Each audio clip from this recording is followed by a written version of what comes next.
Hello, hello, hello, ladies and gentlemen. We are in the place to be. Geekswagg is here. Ladies and gentlemen, welcome back. Welcome back, welcome back. Lord have mercy. Makita is here. Yes, I am. That's right, our girl Grim Freaker is back in the place to be. We are glad to have you back, girl. I'm glad to be back.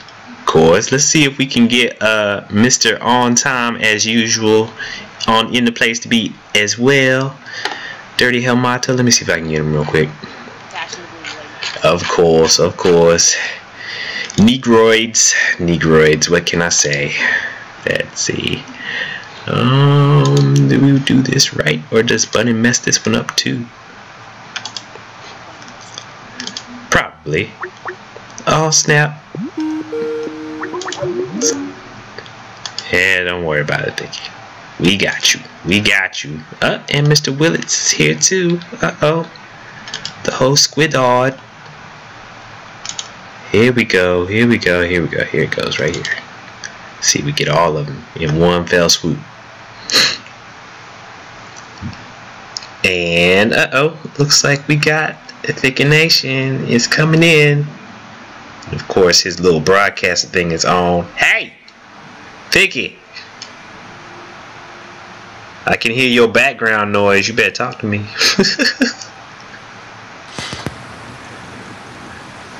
And then I think we got Mr. Wiltz in here too. Hello, peoples. We all here? Somebody here? I'm here, but I do not have video yet. What's going on, Chris? What's going on, man? Man, how you doing? Good, good. Ah, there it goes. There it goes. It's got the little bar. It's doing something. Right, it's working. It's trying to work. The pinwheel is spinning. There we go. There we go. We got Mr. Wiltz in the place to be. Yay, it's not me. Yay. Ladies and gentlemen, it's coming together slowly but surely. Let's see, Dirty Helmato over there still got his XSplit broadcaster going on because he don't want nobody to see him. Can you hear me though? Yes, we can finally hear you. Damn, the face on, son. Now you over here yelling into the microphone. Thank you. Yeah, let me see if I can get this video. Yeah, I think you got your camera setting on, I guess your Skype camera setting is set to XSplit. Yes, I gotta check that, but there's a stupid little thing in the way. Uh-huh, yeah. Technical difficulty. We know. Oh, to go Chris. What's up, Chris? Crazy shit. There we go. Makita is here. Vicky is here. Bunny is here. Geekswagg is slow, but we here.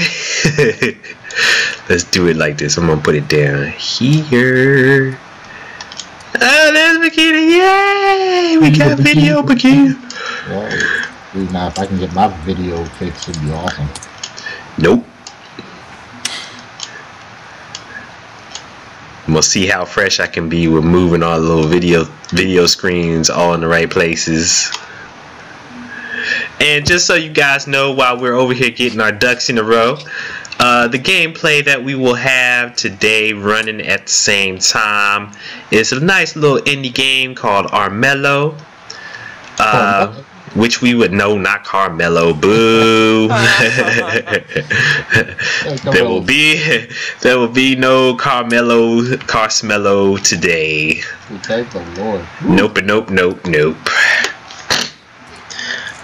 But yes, from a little indie group called Legion of Geeks, I think. They made a game called Armello that's like a board game and a card game and a strategy game all mixed together. So later on we'll talk a little bit about that. In the meantime, you'll see the little tiny gameplay over there in the corner as we go along. Let me see if I can get... Where in the world did Chris's name go? Oh, it's over there underneath Armello. Carmelo, it has got your name, Chris. Oh my goodness. Oh my goodness. Okay, here we go. Put it up top so we can see it. Oh no, not smaller. Bigger, smaller. Yes! Yay! I'm coordinated now. Yay, clap your hands. Oh, Lord have mercy. Welcome, everybody. Welcome to the team. Thank everybody for being here. We finally got it all under control. I think I'll try to make the video a bit bigger. Maybe I'll stick it in the background so that everybody can see it in the background. Flashlight. So, let me get it going like this, ladies and gentlemen. It's been a while since we've seen just about everybody. Let me kick it off. Of course, ladies first. Makita, what have you been getting into, girl? It's been a minute since we seen you. That's right. Yeah, I've been working a lot, been going around. I had like a bit of a health scare. Oh wow. The doctor was like, you may have lupus, but it turns out that I don't have lupus. He just decided to scare you. Yeah. He just decided to scare you, right? Like, was it house? Was it house? Well, I guess he was trying it, but whatever. But thank God I've got my health clear for that. And then I've been trying to do like my whole video thing. I've been doing this whole retro gaming. Starting out with like Super Nintendo. I'm trying to jump over place with like Sega Saturn and older past games. Oh, that's fresh. Oh, and then I had a stream for Until Dawn. I did like a 10-hour stream. Oh my God, yes. Crazy. Yes, you got it. You got to give up. We'll get into that. We'll get into that a little bit later after we update everybody. But yes, we got to hear about Until Dawn somewhere in here. I definitely have that on the agenda for today. But yeah, other than that, I've just been pretty much chillaxing. I mean, I'm a little jealous of everybody that's been able to get their hands on Metal Gear 5. The wallet's a little tight, so I gotta wait till I get it. So yes, we'll see what happens. That's good. That's good. At least it's in the docket. You've got plans to jump into that head first. I could see. That's good. That's good. What about you, Chris? What you been getting into, man? Not even worry about Thicky. Everybody knows what Thicky been doing.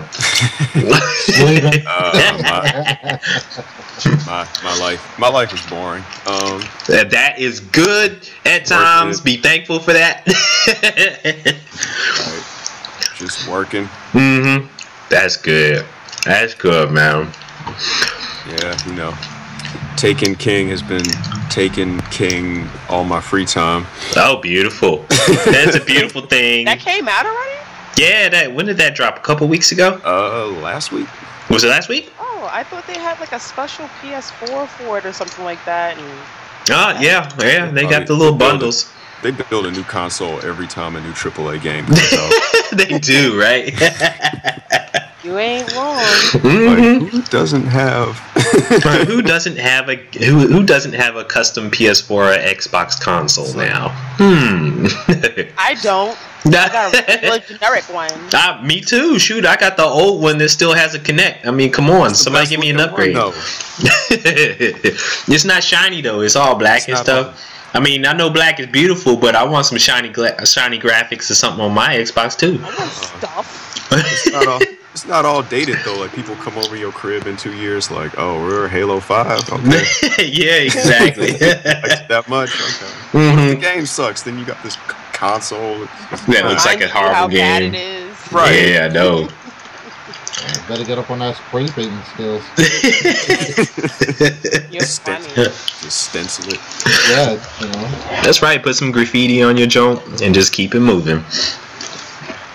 What about you, Thicker Nation? I guess I'll give you your turn. I'll be nice today. My turn. Well, you know, we chat. So I've been into Metal Gear. Been switching through that. Been messing around with NBA Live, trying to like it. Boo. I mean, that's nice. You know, they gave pretty much the whole game away for the demo, so that says a lot. Now that's what you do for a demo, baby. I mean, you know, you gotta do something. I mean, at least you don't get pissed off and be like, yeah, you can do the tutorial, and then that's it. Oh, you got like a good 60% of that game. So, hey, that's a beautiful thing. So, you know, I think they're trying to make a push there with that. And I was on vacation a couple weeks ago. So. You sure was. Left all of us here to do work and be sick and all that other kind of stuff. I know, right? We over here holding down the fort. That don't even sound right, yo. Every time you walk into a park, money. Give me some money. Give me some more. So we know you broke. You're not gonna be getting anything for Christmas. I might have to get on the corner. Need Christmas gifts. Pretty much. So, just that. Waiting for some DLC to come out for Witcher 3, and then got I just picked up Batman from Amazon. They had it cheap, so I've been messing around with, you know, some Arkham Knight. Just basically all I've been doing is driving around in the car and just running people. Yeah, I hear you. I've been trying to dig into a few things. As you kind of see there, Armello in the background. I tried that out. I picked up. I splurged as I thought I was going to with Metal Gear. You know, a couple of shows ago, I talked a little bit about what I thought of Metal Gear. I'll let you guys.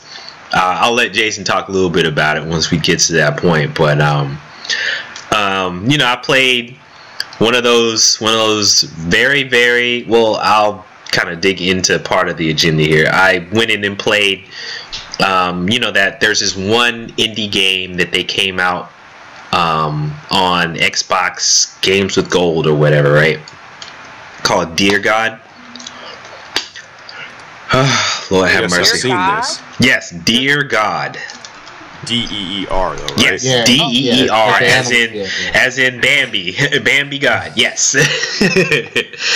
And you know, it was kind of interesting because the time frame that I got the code for the game was like a few days before the game actually came out for real. And then when the game came out for real, it was on the Xbox Games with Gold thing, so everybody was getting it for free.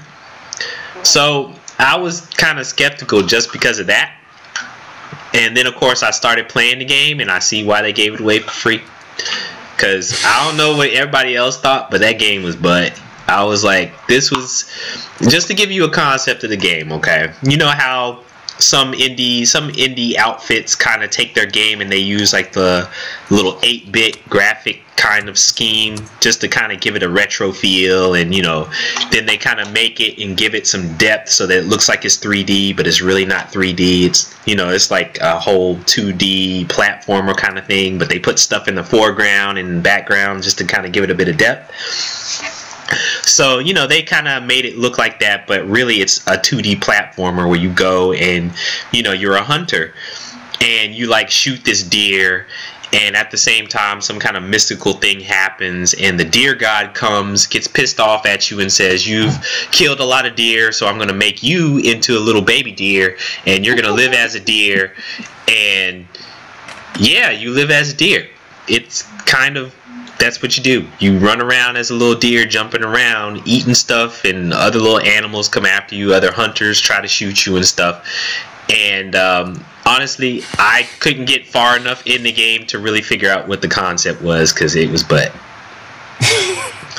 That's BJ's review. It was, but I couldn't take it. Now, I could get deeper into it, but I mean, just from me explaining it, you guys just sitting there going, "What the deuce?" That's the first time I've ever heard you say anything like that. I'm sorry. I just couldn't take it. Up every game, I'll be like, yo, this thing is driving me crazy. No, I couldn't. But yeah, you got to think about the dynamics of the game. No, like, no dynamics. That was a great impression. No Like, dynamics. No. Me and Makita back there sitting, yo, this is Sitting there shaking your head like, Yes, this game, I can officially say across the board, for a great many people, they'll just say, yo, this game is butt. I'm a star at work tomorrow.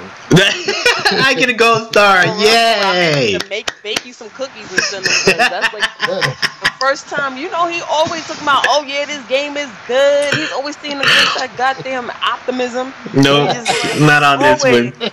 I can't do it. I'm sorry. I guess I've been around y'all too long. I just can't do it. The last straw. It was. It was. It takes so much. I really couldn't. This is really a dumb game. I just couldn't handle it. I'm sorry, dear God, people, but I can't do it, homie. It's just, you can take this game and redigitize it. Do something. Yeah. Put it back.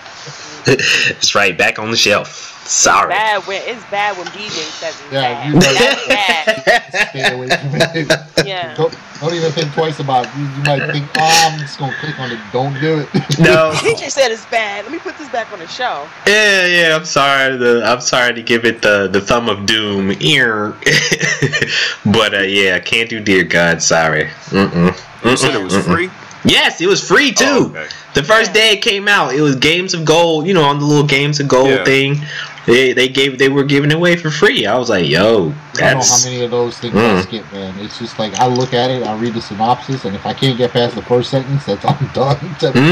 Yeah. It's kind of tough. That's a tough one. Yeah, I saw it there, and I debated. You know what I thought it was? What was that other game? No debate, baby. There was another one with a deer in it, wasn't it? Like, really? It's like Goat Simulator. People yeah, like that's that. the one. Oh yeah, Goat Simulator. I thought it was like a follow up to something like that. So it's Goat Simulator, not Dare God. Like, no, honestly, I bet Goat Simulator is probably like a 10 out of 10 compared to this thing. I'm sorry, this is just... Okay, but they compare, because everybody's so open up for Goat Simulator, and I'm like, what is so appealing about running around, bashing your head into shit? Like, what is that about?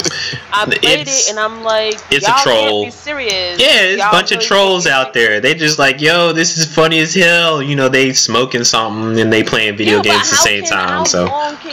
How long can you find that funny? Like the first 5 minutes, I was like, exactly. This is cool. I'm how a much shit you got? That's how funny. Exactly. Yeah. How much you got? You know what? I gotta go. I'll be right back. I gotta go re-up with my boy. Go Simulator, here I come. That's right. Game stop being fun. I gotta go get some more. That's right. Yeah, I gotta get some ecstasy and mix it with some LSD or something. I don't know. You're trying to die. That's what you got. That mixed up. You're trying to die. Something. But yeah, I don't know what was going on with this. I guess somebody was trying to, I guess Dear God was one of those things where they were trying to, this is a message game or something. But I got lost in the buttness. I just can't. Butt was just too big. I'm sorry. But let's go on and get on to other things that I know that we're more interested in. Mr. Wiltz, I know the rest of the crew, we don't really do a whole lot of taking, but I mean, this Taken King thing is really, I guess I don't want to say it's taken over the whole Destiny crew by storm, but it's definitely getting a lot better reception than some of the other DLC from what I've been seeing abroad. What's your experience with it been? I mean, my experience has been, firstly, given the last two DLCs, and kind of the before it came out, I think the week leading up to it, they did an update that kind of gave you a little bit of changed a lot of the dynamics already and kind of gave you a preview of it. So part of me was ready to hate it. Why? Because essentially... Because it changed everything, right? Well, it changes everything, and let me sprawl this with a caveat that I do like it a lot. But it's kind of a big... On one hand, it's great, but on the other hand, it's a giant middle finger to anyone that bought Destiny a year ago. What they basically did Yeah, Chris, I can feel that over here, pal. yeah. What they basically did was, because they rebalanced the weapons to bring in new weapons and armor and all this stuff, and they changed how a lot of the systems work. They kind of basically said, all your stuff is garbage. All going out the window. Like, yeah, there are literally green and blue guns that hit harder than your yellow guns from last year. Nice. It's insane. Brilliant. So that's one way to get people playing the game. Like, yo, all that stuff you got is not worth anything. So get some more. So if you bought Taken King, then it's all good and gravy. If you still trying to hold on to Destiny Year 1, I honestly don't know what you're doing. So let me ask you this. I know they put the update. Man. Like, yeah, it is. It's smart. Yeah, well, it's because I work in the IT world. That's what like Microsoft does to me all the time. They're like, "Hey, look, Office 2013, yeah, Office 2010 sucks." Yeah, that's it. They made a lot of. I mean, the story actually makes sense a little bit now. Get out of here! Right? I mean, the core campaign I played. It's like whatever. The core campaign is like 5 or 6 missions. Yeah, it's not even that. Maybe. Because what I did was, if you just jump all the way to the new level cap at level 40, you can knock the campaign out in maybe like a solid 2 or 3 hours. Okay. But that's, getting up. The point of it is not really the campaign. It opens up all the other stuff, like the new raid, which I haven't done yet. Because I don't have 10 hours in my evening set aside yet. Exactly. But, a new thing... Something I found out today is, like, apparently there are a lot of hidden missions that they've added to the game, which sound really cool. So there's all these little, when you're running the normal quests in the campaign, like if you pay attention, there's little kind of side areas you can wander off to, and they give you little quick challenges that give you big rewards, apparently. So it seems like it's essentially, they kind of made Destiny, it's the game that it probably should have been last year. And they brought everything up to speed. Like super repetitive. Super repetitive. It's like that was a turn off for me. I felt like I was playing CMD in space. It's a little. What they've done is, I mean, it's an MMORPG, so there's still a lot of a grind to it. What they've done is made the grind a little more. I never so much minded the repetitiveness. Was what I minded the most about Destiny is how much of a grind it is and how random it is and how not merit-based anything is. Like, you could grind your ass off for like a month straight and not get anything, and then some random person who only plays like once a week could just luck into like the greatest weapon in the game. Yeah, exactly. And so they've adjusted the system so it's a lot more smart about giving, it only gives you stuff for your class now. It only gives you stuff that it tries to give you things that you can actually use and need, instead of just throwing the same stuff at you over and over again and not really paying it off. So and the loot system's better. Yeah, and what they've done too is they've installed this new quest system. And basically it's just a bunch of, the Vanguard, whoever's like, go here and get this, and go here and get this, and go here and get that. So it's a little more, what they have you doing basically is replaying a lot of the campaign maps, but in a different way. And they attach a little bit more, it feels less grindy to me, at least because they're trying to attach some kind of story element to it and not just saying, oh, why don't you just go to the moon and collect some mushroom and rocks. So it feels a lot, and there's crucible based quests and things like that, so it's a lot more rewards based in that regard. But yeah, I'm not 100% sold on the grind. And it's like, the way I've been telling people have been asking me about it is like, if you already liked Destiny, then you'll only like Taken King slightly better. So for whatever reason you love Destiny Year 1, you'll love Taken King a lot. If you didn't like Destiny at all, I wouldn't. If you weren't playing Destiny at all and you were just done with it, I wouldn't recommend Taken King to just like, oh, Destiny's back, you should start playing again. I wouldn't necessarily say that. Even though with all the updates they've made, everyone is kind of back at square one, kind of, sort of, but not really. Their whole system is complicated. It's like, Yeah.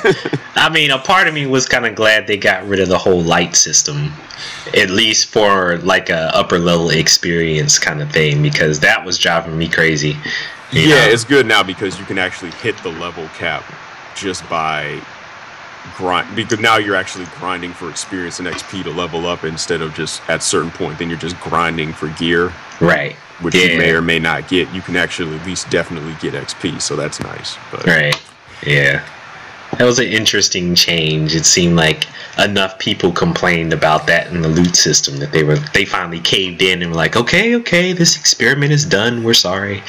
yeah. I mean, it was an interesting thought, but it's like you can't have it both ways. Like if my level is going to be dependent on me getting the right gear, then you need to provide me a path to give me gear and not just like a lottery system. Right. Yeah. But bitch. Exactly. Right. I don't know, man. Chris, I'm listening to you talking about this thing, and you know what? It doesn't sound any more fun than it was last year. It's right. It sounds more the same, really. Like, I was hoping you were going to say something to make me go out and spend this 39 bones real quick. I can't do it. Literally, that's what I've been telling everybody. Like, if you didn't think it was fun before, I can't say you'll find it more fun. Like, it's just more fun, but not. Well, if you've never, I would say if you've never played Destiny ever before, period, is pick it up definitely. But if you weren't feeling it before and you weren't, like I said, I wouldn't recommend it if it were just like completely turned off by year one. It's kind of like, yeah. Are the vehicles better? But like the handling on the vehicles sucked the last time. I don't even really mess with the vehicles too much. I mean, aside from just getting from point to point, was there ever a point where there was a real need for the vehicles aside from getting from point to point? No, I mean, yeah. They didn't even have weapons on it until you get to like a high level, right? I don't think they have weapons on them, period. They just have. Yeah, I think the thought only it was time. A higher level. Yeah. That's to show you how much I played. But the only thing that it sounds like they added in was like some more maps and freaking a few crucible modes. Yeah, because I think I don't think Destiny's a bad game per se. The content and the modes they have are just too limited. You go through them too fast. So, like you were saying, they're throwing, you do like these different game modes, but you're replaying the same maps that you played already. So, and that's kind of where I lost it, because I went through the campaign on the original one. You hit your 5 hours, you got it done. Then they're showing you all these great game modes. I'm like, hold on, I was already here, right? And then they split up this one map into like 3 sections, and you keep repeating them over and over and over and over and over again. And then I'm like, you know what, this game bites. And that's what killed me about it. I like the fighting. I mean, I thought the game moved smooth. It looked nice. I mean, all those things were okay, but content was just, it seemed like you gave up too much money for a little bit of content. And garbage. Pretty much, and that's what you end up with. I mean, like, it was like, you're playing Super Mario Brothers. You just kept going from level 1 to 8 over and over again. Hey, I did that 10 minutes ago. Yeah. This cave looked the same. Yeah. Yeah, and a lot of those, I didn't know this because I don't have a PS4, but a lot of the maps that they added to the Crucible, they just ported the PS4 maps over. Oh wow! Because I was in there like day one, and I'm like, why are these people like wrecking me? Like, how can they know? How do they know all this already? They know these things that they know. And then somebody was like, "Oh, they've been there before." Yeah, somebody was just like, "Oh, this is just the PS4 map." And I'm like, "Oh, okay, nice work, Bungie." Yeah. And and they added the new what's it called? The new competitive mode, Rift. I can't say I'm entirely feeling it. Rift? What is that? Yeah. The whole idea is Rift is kind of like, I'm not sure what it's called in other games, but it's basically pick up the thing and take the thing to the enemy's goal without getting killed. Oh. Capture the flag? It's capture, it's, what would it be called? Neutral flag. So, so there's one flag rather than 2 flags. You get it. Just one flag. And yeah. Okay. Except they call it a rift. It's like a orb of light, and you have to take it through the team's rift. Okay. But I'm not entirely feeling it, partially because rather than creating maps for Rift, they've just added that game mode to the maps. To the existing maps. Yeah. And that style of mode is not really conductive to some of the maps. Like, they put the rift like right in the middle of like some choke point hallway. And so you just get the two teams just kind of shooting back and forth with each other. And it's just whoever just kind of manages to sneak in through there. But it's like I'm playing a lot of the rift modes, and I'm like, why would you ever do anything but just shoot on people? Yeah, and that's the thing too, is you can win. You don't have to score technically. You can just win by getting enough kills. So I'm playing. So that kind of defeats the purpose in a exactly. sense, right? So I'm sitting there like, why would anyone with half a brain do anything except sit on the rift and snipe anyone that tries to pick them? There you go. Like, if your whole team just did that, you would probably win. And winning strategy right there, Mr. Wiltz. Yeah. So I've always had a bit of a problem with the modes that aren't just hardcore team deathmatch in Destiny, because it's kind of like there's just enough of a goal to distract people that care about the goal, but the people that want to kill, and it's like, well, what are we, what's the point? Right. What's the point capturing these zones when I'm sitting here capturing the zone and I'm just a target, Oh, well. But yeah, I don't know. I said, there's, Destiny has been... It's more for the Destiny heads. Yeah, it's not a big sweeping change I would have hoped for, and like they always do, they added a new area. So there's the Dreadnought, which is like this giant city-sized spaceship that Crota's dad came to kick your ass in. I don't know. I can't say that I'm surprised though, because I mean, this is a game that had like a film budget and still failed. So I can't really like be surprised that, oh hey, Taken King, like, and me, I get pretty stubborn, and I'm like, okay, you know what? Maybe I'll see Taken King because the PS4 version was looking hot. It does look fresh. It was looking kind of sexy. But I was like, you know what? Let me just wait till some other sucker buys it. Sorry, Chris. And and they can tell me about it. I don't hear anybody talking about it on my Facebook. My Facebook is pretty live when new games come out. Everybody's talking about Metal Gear Solid 5, but nobody's talking about Taken King. So I wonder what that's about.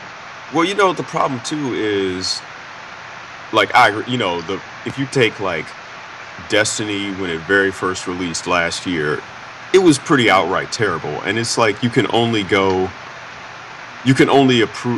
on that so much without completely like, revamping let's everything. Just create a whole new game from scratch, right?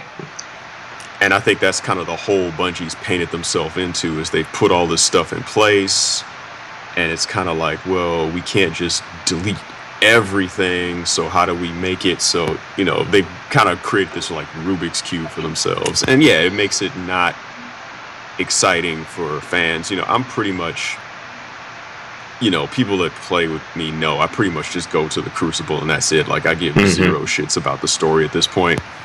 And honestly, I think just about everybody on my list does the same thing that plays Destiny.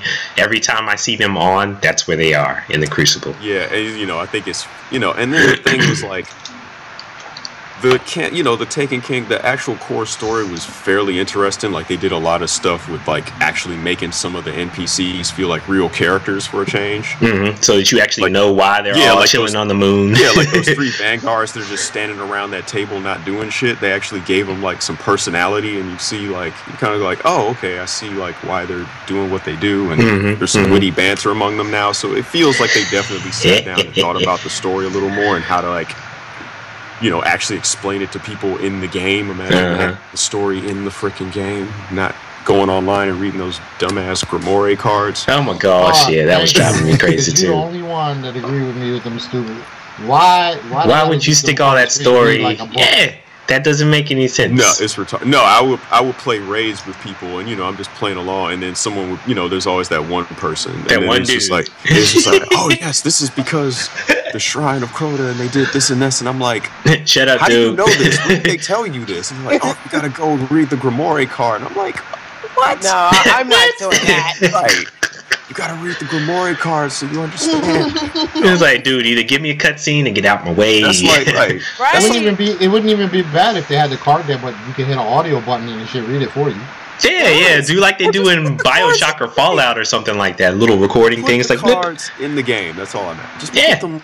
You know, that's literally like going to the movie. Like imagine going to see like the Hunger Games, and then nothing is explained, and it's everybody's in the theater like, oh, you gotta go read the book, dog. like I'm here to watch the movie. You know what? This is the Charlie Chaplin version. No audio, son. Yeah, man. Cards. I'll be the first one. I probably got 1,000 of them. I've read maybe 2 of them. This is a pistol. All right, thanks. Great. Yeah. But yeah, there's just so much. It's just like, how do you change it without making a whole new game, and how do you continue it and make it so that and I'm kind of at the point, and I feel like a lot of people with the campaign is like, a lot of the quests are kind of sneaky ways of getting you to go do year 1 stuff over again so they can re-explain the story to you better. Right. And for those that didn't read the Grimoire cards. Yeah, and I'm too far gone. Like, I don't care. Like, I'm like, all right. Give me something new. Do something. Like, all right, kill Crota. His dad is pissed. All right, cool. That's all you need. That's the story. And even that, I'm just like, all right, fine. Okay. Oh, well, Taken King is getting a meh. Everybody's giving it a meh, apparently. It looks like it'll be one of those DLC that few people will be playing. Give it like another month or so, and it'll die off. I'm telling people it'll do until probably the holiday season stuff. When you get Halo 5 and Black Ops 3 and Final Fantasy, when all the new stuff starts coming out, I think, Hey, yeah, it'll tide you over. Yeah, exactly. It's not gonna, but it should definitely not be the last game you buy this year. Nice. But with that in mind, I know there is a game that recently came out that has been getting glowing reviews. That is very interesting that this game hasn't really gotten a whole lot of promotion though, but it's getting a lot of glowing reviews and a lot of people are talking about it. Until Dawn. And I'm certain you agree with me on this, Makita. It's one of those games where it's like and I don't have it, but just from what I've heard, that a lot of people were thrilled about the way this game was made and the fashion it was made into. I have so much to talk about when it comes to Until Dawn. You know what? I gotta go with it, girl. Go. I didn't know about Until Dawn until I think I was looking up something else on PSN. I was like, you know how you like scroll through shit through there just to see what's on sale or whatever. Yeah. And I saw this Until Dawn thing, and then I played the trailer, and I was like, this looks like a freaking movie. It doesn't look like a game. So I'm watching. I'm like, okay, you know what? I can dig it. It didn't really show like, any gameplay or anything like that. But the shit looks scary. It pulled a Dead Island on you or something? That trailer? Right. Yeah, exactly. It looked really scary, and it was like, oh, choose. You can choose like the fate of the people that you are controlling. So I'm like. Should I cop this game or should I not cop this game? But something, I don't know, it left an impression in me, and I'm pretty laid back about games, like I said before, I'll wait till some other sucker buys it, and then I'll see what happens. No, because I've been burned before. We all have been burned before. Heck yeah. So I get the game, and the very first time I streamed it, I said I was going to stream it because as the days got closer, it was kind of hyped, but it wasn't really hyped in a media sense. It was like on social media, I saw people were like, oh, I'm gonna get Until Dawn, whatever. Yep. And I streamed it. This game, first off, this game is gorgeous, like absolutely gorgeous. These are like some crazy ass graphics that I was just mesmerized by. I wish I had a bigger TV. If I could have bought a bigger TV or rented a bigger TV just to play that game, I would have done it. It's just gloriously impossible. As technology is amazing. Like you can see everything from like hair waving, you could see like the eyes, the pupils dilating. It was just, everything was just so crazy about it. But what made Until Dawn unique for me was that, like I mentioned before, it was just like a movie. Like it had an intro like a movie. They had they looked like every single one of the actors that did like the voices, they were actually in the game. I think except for one person. Okay. They were actually in the game. The first person that you play, I think her name is Sam, but in real life I think it's Hayden Pantier. I'm not sure how to pronounce her last name. Panty something. From Heroes. Yeah. Exactly. Oh, okay. Okay. But the premise of the game is basically these. It was like it had a little bit of a I Know What You Did Last Summer and a little bit of a Scream feel to it. Slasher film kind of deal. Yeah, exactly. They were up at this cabin in the mountain, and people being immature, and these two twin sisters. One name was Hannah, one was Beth. One of the twins, Hannah, liked this guy named Mike, and this other girl named Emily liked Mike, or for whatever, whatever. They both liked this douchebag. He wasn't even all that, okay? And they were picking on her because she was kind of nerdy.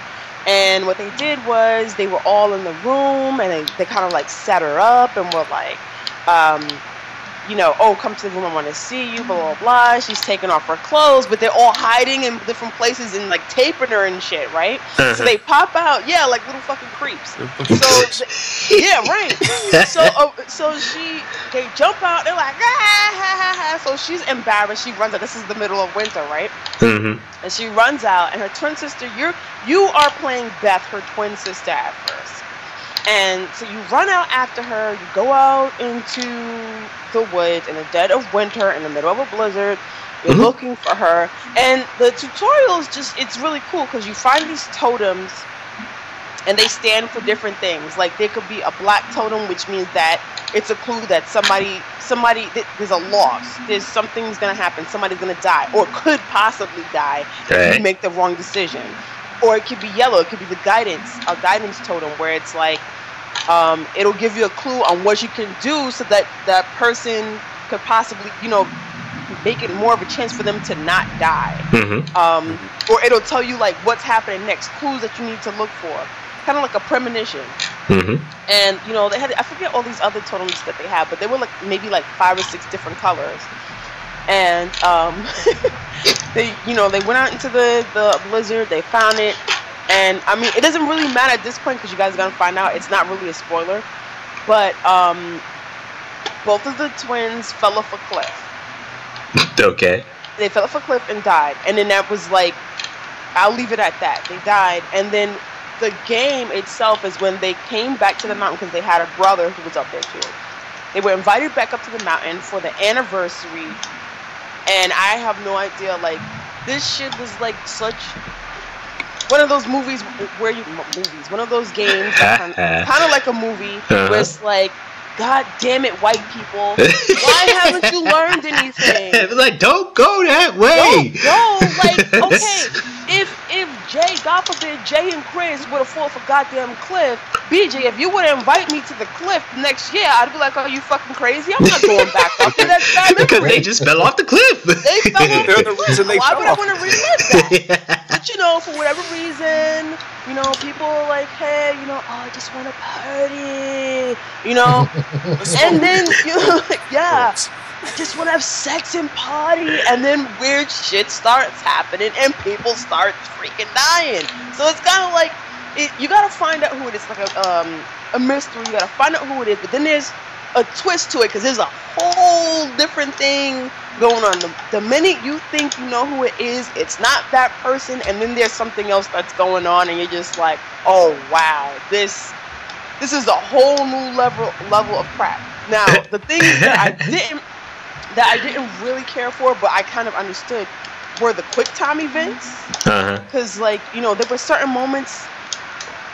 The reason why I didn't like it because I panicked, but because you were scared. I panicked, but they tried to make a great use of the PS4 controller.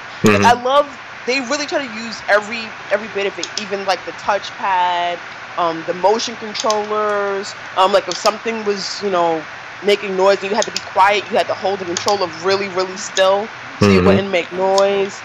Yeah, right. Like if you needed to light a match, you could strike the touchpad so you can light a match. It was really really cool. Yeah, it was nice, and immersive experience. Yeah, the controls were they were reactive, which I love, because you know how sometimes you have a hard time with getting the controls in and stuff, and the game doesn't respond. Everything was pretty much perfect about this game. There are a lot of you can lose a lot of people. I made it out my first try. I made it out with almost everyone. Okay. Everybody else that I watched, almost everybody died. So how many people are there? I mean, I've got a picture up here that shows like there's what is that? It's like 8 people in this. 6, 7. Well, there's one. There's a little girl behind the girl in the middle, I think. So in this picture, there's like 7 people. Oh. So I think it was 8. You started out with 8. Okay. Counting the twins. Mm-hmm. But you know, okay. So here's what's good. You get to make different choices.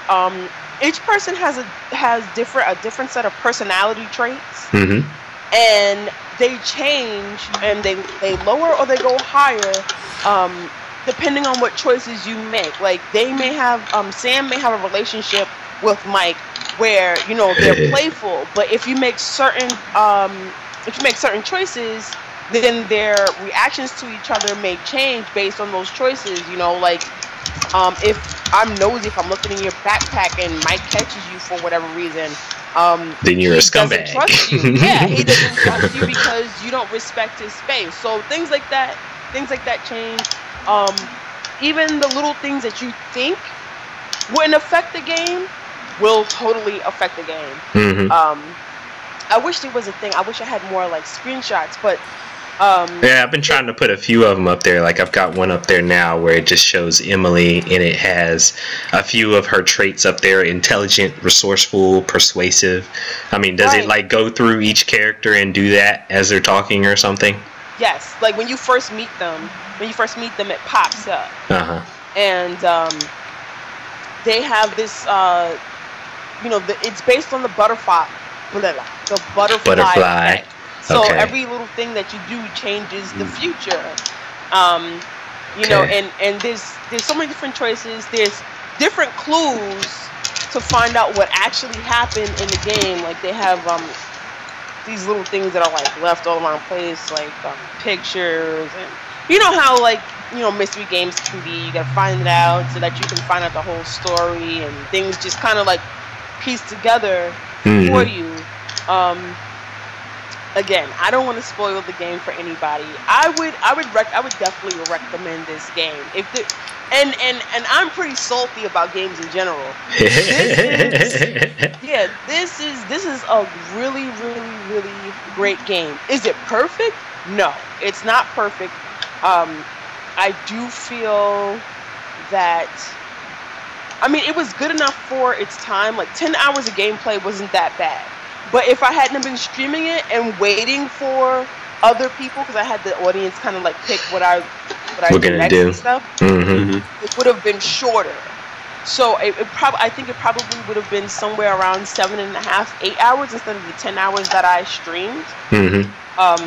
I think it could have been a little bit longer, but the story was great. The graphics were fantastic. The controls were responsive. If I had to give any grade for this game, it would probably be somewhere around maybe like a 9, 8.5 or 9. It was pretty good. That's pretty high praise. Yeah.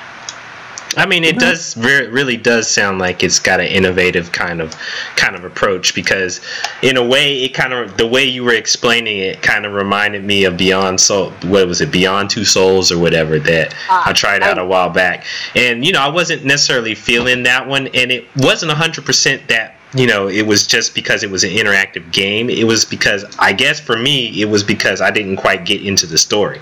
The story was losing me, and, you know, I was like, okay, the little action sequences weren't very actiony.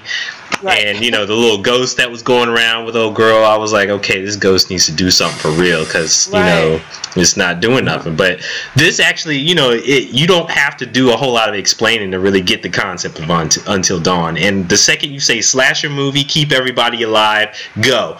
You know, that gets people interested. You know, like, you know, because, I mean, at least at that point, then you can't fault the dumbass character in the game for doing something because you the one that told them to do it. Exactly. You know what I mean?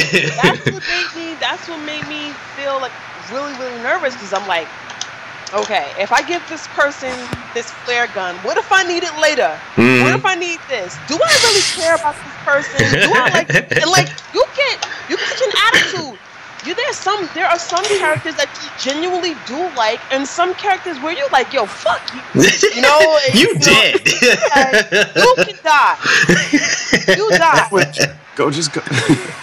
Like I had that happen to one of my characters, and I was like, you.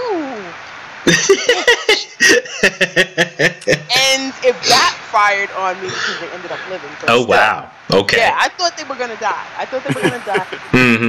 You were trying hard to let them die, right? I thought that was, and I was like, nah. See, you're being a jerk. You gotta go. And they ended up living, but. That's how most of the movies go anyway. It's like the person you really don't like, you're like, oh, come on, let him die. I'm like, nope. He's like one of the last couple of people left.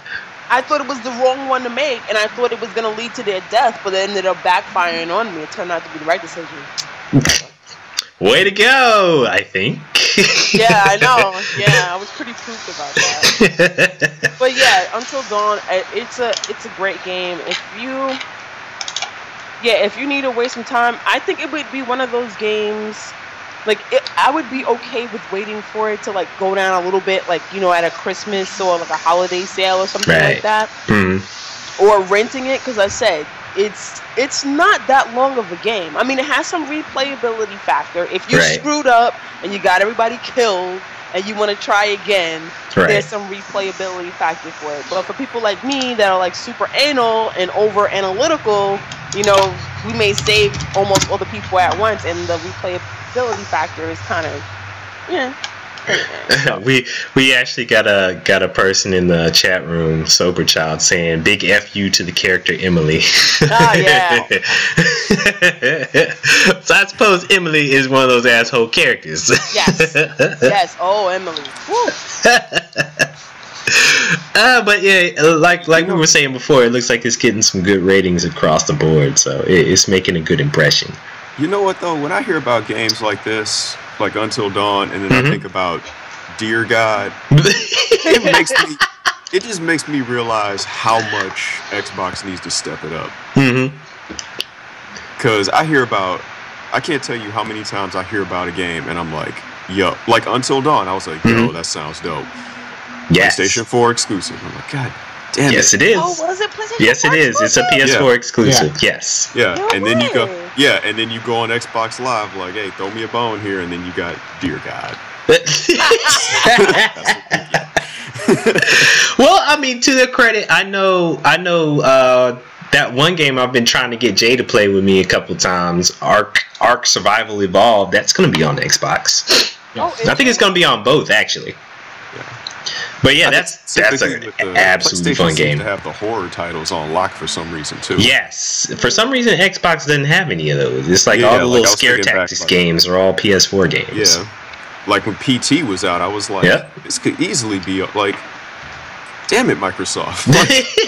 It was like, nope, we don't like scary stuff. Sorry. I mean, who knows? Yeah, I mean, another thing I thought was interesting. I know. It's not Slender Man. For some reason, I know they had somewhere in the news. I know they were saying that Microsoft's little indie game outfit or initiative or whatever, that they basically canceled it. What? No way! When did that happen? Recently, what was it called? id at Xbox, ID at Xbox, or something like that. That they, they were like, look, it's not going very well, so we're getting rid of it. You know why I'm surprised about that? Because I remember when Xbox One, before Xbox One came out, that was like one of their main things. They were like, we really want to have like this whole thing with indie games where people can come on. They were sending out like these developer kits like crazy. They were like, we really want to have more indie games on there, and for smaller companies to put it on there, blah blah blah.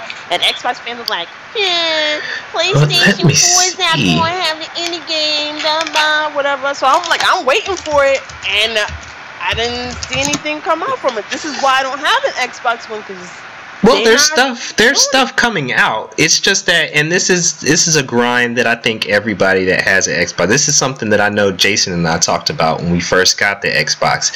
And I'm looking on here to see if I can find that again, and it doesn't look like I can't find the thing that says that it's canceled yet. But for some reason, I saw something that said it was canceled, and they yanked that out, and that was where you looked for indie games. They don't categorize the indie games well at all, and they just kind of throw them all in there along with all the other other games, so you don't even know that it's an indie game.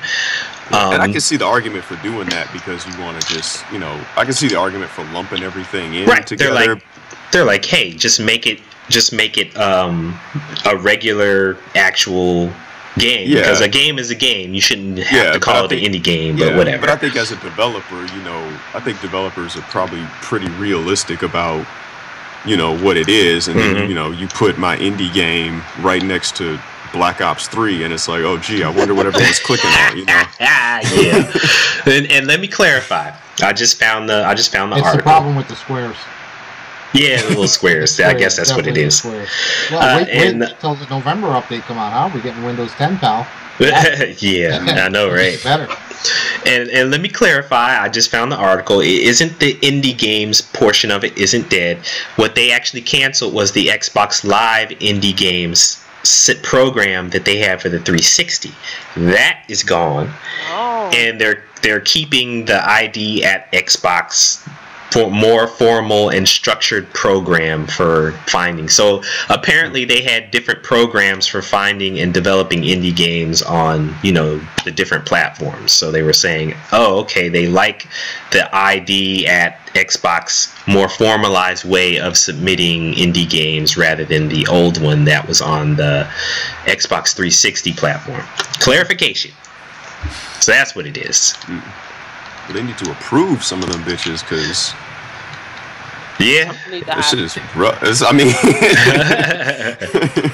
Well, let me see. Let me see if I can find. The same problem as Jason. Like, I look at the descriptions of some of the games, and I'm like, and then the game have like 0.2 stars on it. And you just be like, no, I'm not. They're giving away the crap. I mean, even I don't know if you guys know, a few years back when PS when it was on the 3, they started giving out games, right?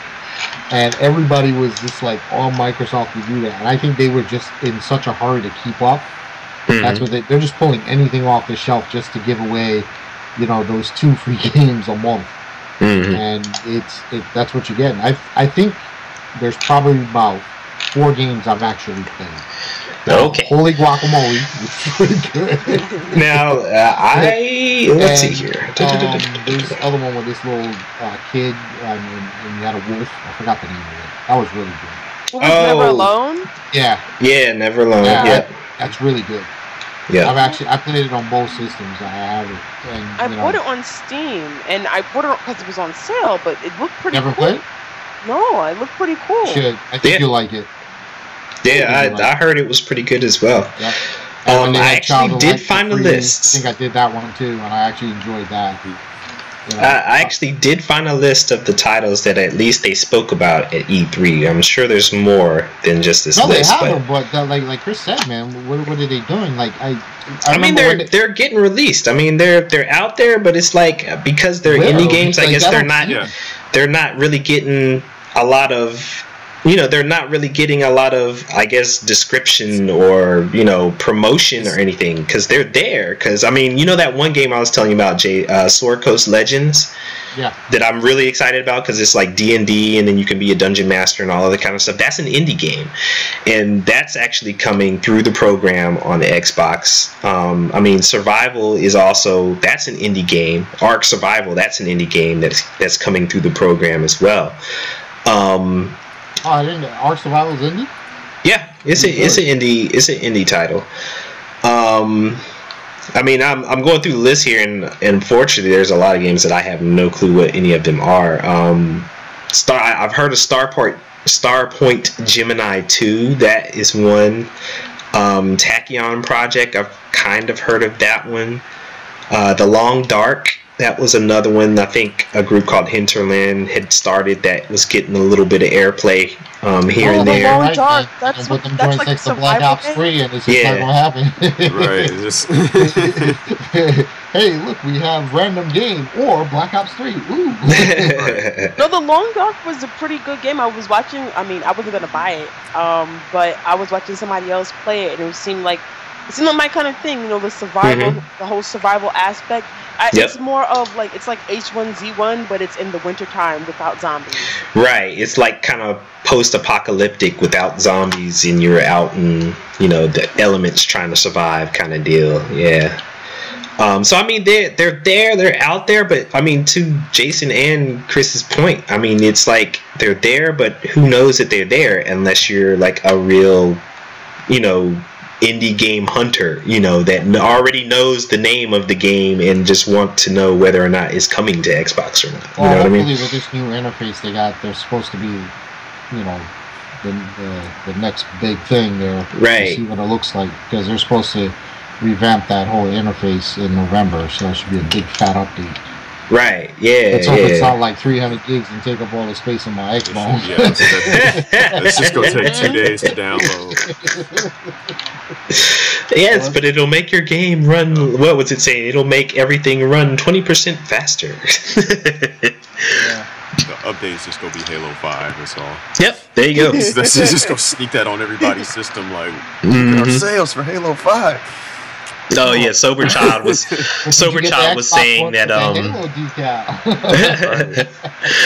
Sober Child was saying in the chat room that Xbox needs another State of Decay or Bastion type title, a cheap indie game that's been well received. They really do. I want to like State of Decay. I hate State of Decay. I love it. I've been playing that game out. I love it. It's the thought of it. That's what it's just like you said, more games like that. Like I feel like Xbox kind of plays it. I feel like Xbox is kind of like your local Cineplex, and it just kind of plays it safe. Where it's like these are all the big titles, you know, these are all the summer hits. But then I feel like PlayStation has that, but it's also kind of like your little indie draft house art theater too. Yeah, it's got the Sundance Film Festival tacked right next to everything.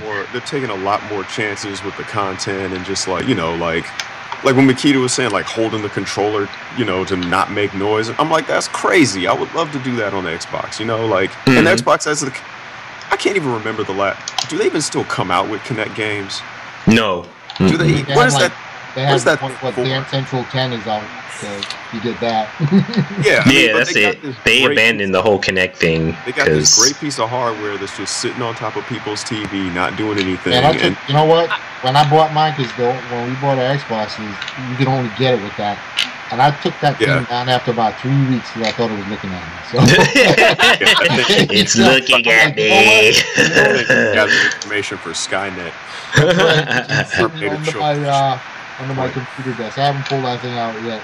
So I think that it's weird that they don't have many games. I remember, was it 2013? Before this is when Xbox One was still known as Durango. Okay, I went and I played.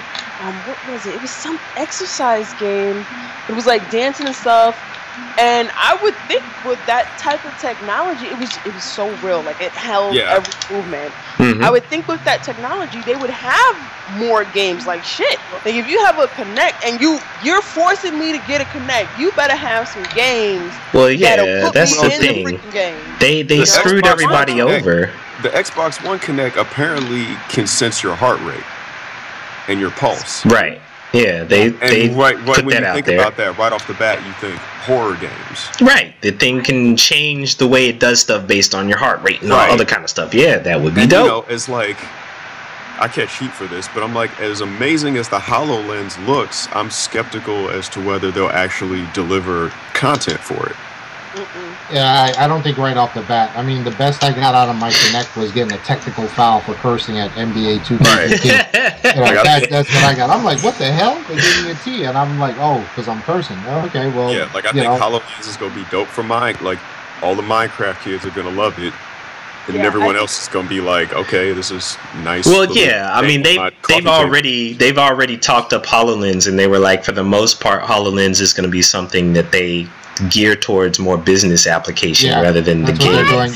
Yeah, it's going to be. They aren't really focusing that on the whole gaming thing. It with engineering, I mean, like for guys that do Yeah. engineering, you're probably going to see it go with a lot of AutoCAD, like a lot of Quark Right, stuff, a lot of drafting, that kind of deal. Yeah. But it's Stuff weird like because that, I haven't seen Basquiat. the engineers really excited for it. I was excited for it. You know, I don't like Minecraft. I don't like. I feel like I should like it. Everybody who, no, I'm serious because I get like, a lot of flack when I say I don't want to play that shit, and people are like, "What? You don't like Minecraft? That's crazy! How do you not like Minecraft? You get to build stuff." I'm like, I don't. You know, I pay all this money for great graphics. I'm not playing the freaking Minecraft, okay? But I saw the HoloLens. And I saw what it could do, and I'm like, oh shit, I will play Minecraft if I get the HoloLens. I would play Minecraft like that because it's so, I like it. It's interactive. If I can do that. But a whole different kind of interface would completely change Minecraft a lot for a lot of people. You understand what I'm saying? Like, how much it's not going to be cheap. That headset is not going to be cheap. I mean, when you look at it, completely wireless. It's wireless. It has battery packs all around it. It has sensors in the back and the front, and it has this wacky 3D camera that's in there. Right. So I mean, even if it's going to be, as much as a console.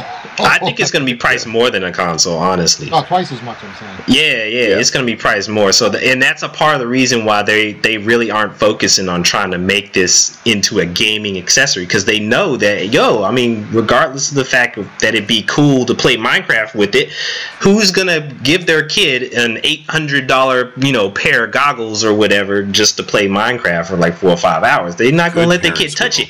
They like, no. They gonna be like, yo, you're not touching this thing. Daddy's gonna be using this joker. Right, exactly. HoloLens if you love your kids. Right. But I mean, kind of to Jason and Makita's point, I mean, the whole concept behind using the Kinect and having the Kinect with the Xbox was supposed to be a whole new way, of course, to interact with your games and have your games interact with you. And since they saw that they weren't getting the sales that they were that they wanted with that whole bundle, no, it wasn't that. It wasn't that. The developers were actually doing it, because I remember I was, when I touched a little bit on this when I was talking with the Harmonix guys, because they were in the midst of developing more than one game that was going to use the Kinect, because they ended up only releasing the what was it called, Fantasia. Right. And they just released that last year, but they were planning on releasing more games, to the same effect of Fantasia. But Microsoft saw the sales numbers. They wanted to get the price down. They noticed that everybody wasn't particularly happy with the voice recognition or something like that of the Kinect, and they just boom, pulled it off. So now that like severely limits the market that you're going to be selling to, because that was the reason why developers didn't jump on board the first time, because you had to buy the Kinect separate and nobody saw that it worked. So they were like, okay, the market of the people that are going to pay an extra $200 for this, somewhat good working, accessory was very small. So the developers were like, look, we're not going to get more than like a few thousand sales for whatever game that we put out there. So there, it doesn't make market sense for them to develop for it. Whereas I think they had other problems too. From a technical standpoint, the device was eating up too much juice off the console. So that too. They noticed that. It limited what their, it limited all the processing power that they could really use. And the problem with that, and I can understand why, because if you sell it separately, you would have to, charge maybe like $200-300 for it if you put its own RAM and processor in it to handle all that other stuff, and that would leave. Which would do what you really wanted to do and make it as as innovative as you want it. But if you want to connect in an Xbox bundle, you're paying $600 for it. It's that price point. Yeah, you can't put out a whole Xbox One bundle, core bundle with this brand new shiny Kinect and have the whole console cost like $600, almost $700. That's just not going to sell. Especially when I think around this time people are getting into games, and I think what they're lacking right now is that they're trying to push a media center, not a gaming console. And you know what? People that are buying the PS4, that's where you're getting all the sales from, and the gamers are speaking. They want to play games. They don't want a media center. Hey, it's nice to have all these other features on it, but the core. I don't want apps. I want games. I want games. You know what I mean? Yeah, it's great that I have this, but 90% of this thing, I want to be able to clickety clack. That's what they want. Right. Okay, so you know what? Just touching on that point, it's just funny how remember when the name of the Xbox One was first announced, and they were like, "We don't want this to be a gaming console. We want this to be a media powerhouse." Right. We want this to be and yada yada yada, blah blah, whatever. And it's always going to be online. And we're going to take your data. Right, exactly. And all the government stuff came out, and nobody knew what the regional was, and blah blah, whatever. And then a few months down the line, there was a report that Microsoft said that they weren't gonna focus on the whole media powerhouse thing. They were just gonna keep it gaming, because people were like, "Look, this is cool, but I want an Xbox One because I want a freaking game. You're not giving me the games. You're missing the games." And they were like, "Okay, we're gonna focus on that." Netflix on. Right? Yes. Exactly. No, seriously. And Skype on. Okay, I got a computer I can Skype on. But now I see that like you guys said, they're going back to that thing. It's like they're trying to sneak. They don't have a choice. Yeah, they don't have a choice but to go back. They're losing the sales. I mean, every month, I think, except for one in this year and a half, 10 years, that these things have been out. I think they've had 1 month of good sales, and I think it's because they've been getting more sales. Starting this summer. This summer, their sales numbers have been going up. They're not beating. They're not beating PlayStation by any means, but they have been getting better sales. Well, tell delusional Xbox fans that, because I've been telling people, I'm like, look, I don't play the console wars bullshit.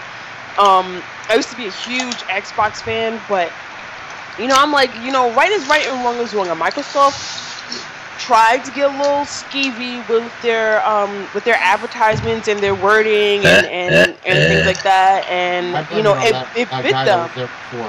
I don't know Dan Matrick or something like that. Is that his name? Yeah, I think that's his name. Yeah, because there were a couple of sneaky things that they were trying to do, and it turned people off. First, it's going to be a media thing. I think people were trying to swallow that. The always online thing drove people nuts. That was a strong report. And then when he tells you, if you don't like it, we have an Xbox 360. Right, that was his answer. That was well, you lost a huge amount of people. Later, he's gone, and now they're still trying to clean up that mess from before, because just off of word of mouth, people were going to buy that Xbox One. They had it in the bag, and PlayStation was like, "What?" And the first thing they said was, "This is an all gaming console. That's all it's going to. We're going to have apps, but it's going to be a powerhouse for games." And it is. It is. It's funny. Now, PS3, I didn't play that much. I play my PlayStation 4 more now than my Xbox One. Yeah. And that's a lot of people. I really like my Xbox One, but it's just not doing it for me as far as a lot of things go. So. You know what's occurring to me hearing you guys talk about this? I just have to put this out there. Is Microsoft the new Sega? Oh, man. That's because cold. I don't know. No, seriously. I don't know. I feel like I feel like I've seen this movie before. Like, I feel like this is the same thing Sega tried to pull with just crazy peripherals and add-ons and just and it bit them in the ass. And it seems like Microsoft is coming down that same road. Maybe not as aggressely as Sega Not did. as aggressively. I think they're trying to Sega really tanked, but pull it back. But I don't. But I can easily see in 10 years somebody pulling out a vintage photo of like, oh, remember the Xbox One? It's got the Kinect on it. Sober Child. You're like, oh no, he did. Just a pile of stuff stacked on it. Like, remember this? And then all that people did with it was watch HBO and Netflix and all this. Honestly, there's a lot of people that's all they do. That's very true. A lot of people, that's what it is. It's like a transformer, man. I had to put on the wings. I had to put. Right. And remember, you had the piece for the 2 cartridges, the one that go on the top and in the back. Yeah. All the little things, plug it to the side and to the front. The CD player on the side too. Yeah. It looked ridiculous with all those peripherals all stuck to it. Yeah, my friends would come over and be like, yo, what's that? I'm like, yo, that's Megatron. That's Devastator. No, you ain't got all the pieces. Voltron, form up Xbox One. I think that Microsoft bit off a little bit more than they could chew. I think they got a little cocky with the Xbox 360. Yeah, it's awesome. Yeah, the Xbox 360 they got a little bit cocky. I think they had a lot of great ideas, but I feel that Microsoft they put the cart before the horse. Well, yeah, I think a little bit more than that happened with Microsoft. I mean, Microsoft, I think they got a little bit. I don't know if this is the right expression to say. Long in the tooth. I mean, when they got the 360 and they saw how successful it was, and the content that they could put on it to make it almost like a media center, they got into this big fantasy world where they were like, okay, and you can kind of see it with Windows 10 with how they're trying to merge everything that they have and to say, okay, if you've got this one piece of software, you can use it on any platform, on any piece of hardware that has Microsoft on it, right? Exactly. There you go, Jason. That's exactly what it is. It's like they're looking at Apple and they're saying, okay, we need to be more like Apple. We need more hardware to stick all of our software on so that we can just do something. And that's what they tried to do with the Xbox One. They were like, okay, Apple may have their iPad or their iPhone or whether it's dominating, but we're gonna launch off of the 360 springboard and we're gonna make Xbox One our dominant piece of hardware, and that's where we're going to launch off our One family. They're gonna have a tough time with that because they're trying to. Well, they already failed that. Well, yeah. Well, here's the thing. I mean, you see what happened with the Surface. The Surface isn't doing well at all. The Xbox One isn't doing well at all. It's like, you know what? Stick to what you know. You're a software company. Right. You don't build hardware. Oh, okay? They do now. The Xbox was a leap for you, and the 360 worked. And now they're trying to. You can't. Let me tell you, nobody can do what Apple do because Apple is Apple. They're gonna rock that. You can't. Their hardware is just superior to anything. What made Microsoft so good from jump was they made no hardware. Yes. They said, let them worry about it. You know what? And software is where it's at. Hey, listen, you want to get an alien PC? Put my software on it. There you go. Put my software on it. And that's it. That's all you care about. Just make the software good. And if they would stick to that concept, we'd be fine. I don't know who's in there lying to them, telling them, hey, we can make Surface 3s and we're going to put all these things together with your Nokia phone. I mean, you saw it. You saw it with their upper level guys. That's why their upper levels kept shifting around. Well, right now, they're trying to make a Microsoft Watch. I bet you that's what the next thing coming. Man. They probably already have, and they just didn't want to tell anybody. Yeah, so and that's what I mean, and don't bite Apple, man. Apple is just they're gonna wreck you. You can't go in their ball in their playpen and try to do that. No, they already have. You really can't. And I'm speaking as somebody that used to work for Apple. Okay, like there are some hardcore people. When I was like, what's the Apple Watch? I was like, so you want me to spend what was it like? I think it was like $400, $300 to $400 for a watch that I really can't do much on. I'm pretty much just buying it because it's an Apple Watch. But they were like people that came in there. There was this like one person that wanted a $10,000 watch. You know the the gold jump. Wow. Yup. I was like, for real, you got money like that? You gonna give Apple your money? Give me that money. You know, Apple can get away with that. Apple can get away with that. Microsoft can't get away with that. You're not getting away with that, Microsoft. You're not. No, you're not getting away with that. And I like Microsoft, the things that they've done. You know, I like they're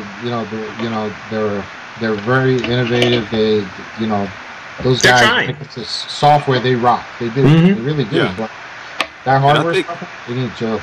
Yeah, and I think that's what they're gonna end up, just like Sega. They're gonna end up, you know, I think down the road, Microsoft is gonna be known like, yo, Microsoft makes great games, but I wouldn't be surprised if Halo 7 was on the PS5 or whatever. Well, that's the thing. I don't even know 100% that Microsoft necessarily makes that great a game. When it comes from their studio, the Microsoft Studios, there really aren't that many games out there, if you think about it, that are like great.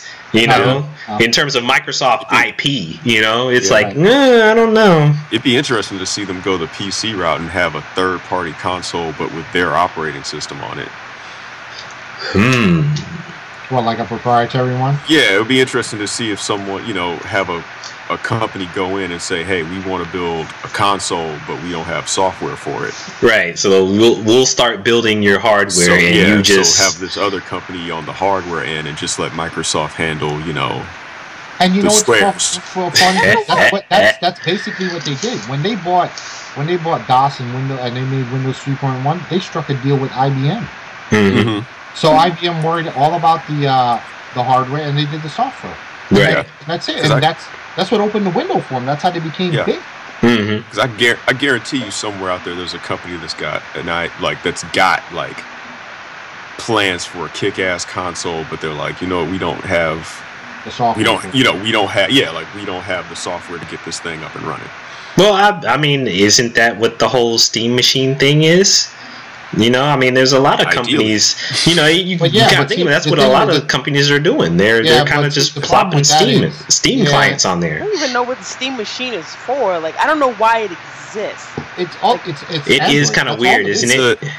It's weird because it's like it's a PC that has a big picture mode. Play PC games on their TV. Then you want to play on your TV, but my thing is that if I want to play my games on my TV, why wouldn't I just get an HD TV cord and just put it to my TV? Exactly. Like It's like I don't know anyone who wants to. Yeah, I don't know anyone who has a computer who wants to play on their TV that's just like, if only there was some sort of machine that did this. Right. But you know what? Apparently there are people that really want to do that, because like their pre-orders are actually sold out. There's like their early pre-orders were sold out. So I'm like, okay, there's got to be some people that actually want this. Yes, but I think that it's people that just buy shit just to buy shit. Right, it's not real PC heads. You can spend $10 on an HD TV cord, and I can connect my TV to my freaking computer and play all my games I want on my computer. But you know what? On my TV, but I'm not usually do that. I'm usually at my PC, like, you know, like, right. I feel most of those pre-orders are, like you said, people who just buy it to buy it, and I feel like a lot of those pre-orders are probably people who want to just take it apart. Probably. It's just you got a point. To just get in there and mod it and see what they can do with it and see, you know. Probably. It's gonna be a gang of YouTube videos like, look what I do with my Steam machine. Yeah, that's probably what's gonna end up happening with it. But we'll see. It's like, what was that console that got the kick? The Ouya? The Ouya, yeah. Oh, yeah. What happened with that? It's still there, but it's just like Chris said. There's a lot of the people that got it were people that like tinkering. You know, they like getting in there and messing around with the operating system and the hardware to do it's such crazy a cool stuff idea with that it. You could get a company like Microsoft to be like, look, license us the operating system for this piece of hardware and just leave us alone. I think I remember why the Ouya failed so badly. If I remember correctly, they still hadn't, you know, that it started on Kickstarter. They still hadn't delivered everybody who had pledged for a system, and then like it came out in GameStop, and people were pissed because they were like, okay, so you're telling me that I paid money so that I can get this earlier than everybody else, and now everybody else and their mother can get it at GameStop, and I still don't have my shit. Yeah, that's the bullshit. So everybody, that's what kind of the Ouya went down the drain. I don't know what it's doing now. Is it like somebody Razer buying that company? Razer bought it. The last time I heard, where were they? It wasn't E3. It was one of those game shows that they wouldn't let them in. No, Razer, the hardware company, Razer bought them.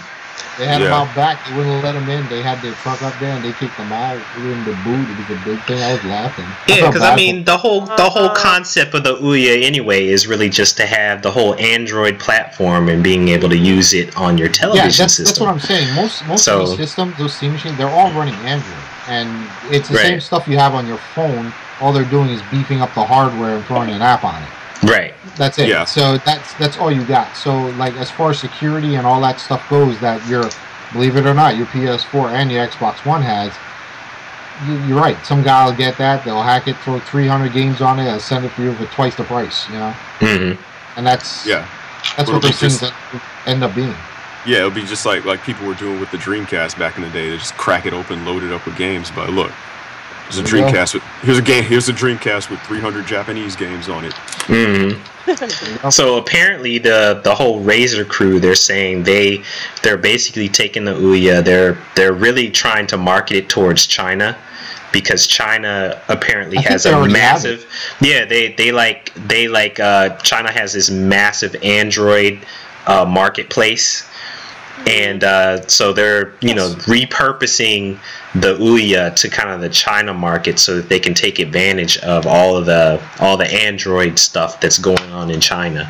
I mean, it's a great idea. I mean, it's nice. I mean, dude, you can you plug that thing in and you just play. I mean, you have simulators like that. And I have one on my PC that I download all the Android games I want to play, and I just open it up, and it's kind of cool. But like, I could do that with my current hardware, and it's free. Right.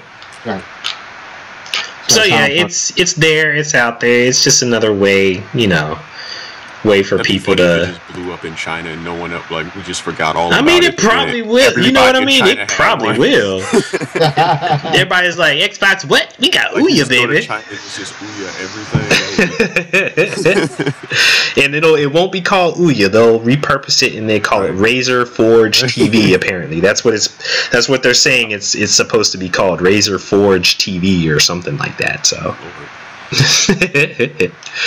But yes, one other game that has been kind of out there to kind of segue away from all of the Microsoft.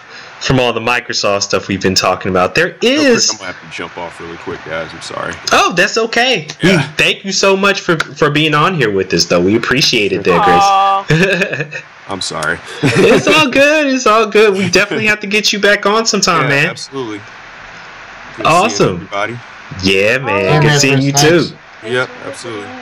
Take it easy, man. Yep.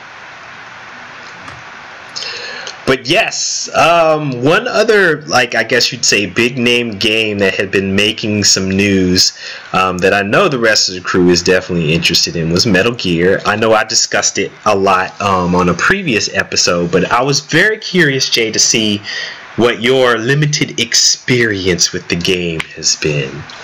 Well, at this point, I'm trying to be patient because I do like Metal Gear, and all the reviews have been giving it 9 and 10s, and I'm like, yeah, and I'm getting open, and I'm like, I'm probably about 5-6 hours in now. And, I'm still not at that high point where I'm actually enjoying myself. The most fun, like I've been telling you, having is scooping people up with that parachute. That shit is too funny. It's hilarious. The little balloon, yes. That's like one of the best parts of the game. And, it definitely is. you know what it kind of remind me of? Far Cry 4 a little bit. And that's what, that's kind of what I mentioned in the last episode. I was saying Yeah, that a lot of the has that concept kind of seems feel. like that. Yeah. I mean, I played the last one, Mhm. which drove me nuts with those like 2-hour cutscenes, but Right. they seem to at least beat this one up a little bit. No, not too many long murdering cutscenes. The horse drives me nuts too, so I don't like that.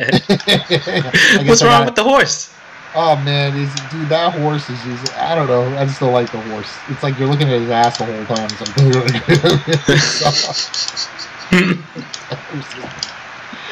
It's nuts. But I do like that, the stealth mode, you can go to live action. It's not like detrimental like the other ones. If you didn't stealth your way through the majority of it, you were done. Right. So you can go in there and just bomb out and go crazy if you wanted to, or you can, do it stealthy. Right. The AI is still pretty slow and stupid, so that hasn't changed too much. Those Yeah, guys aren't the too AI stupid. for the guys isn't fantastic. No, They've they're got not. they're Right. pretty dumb.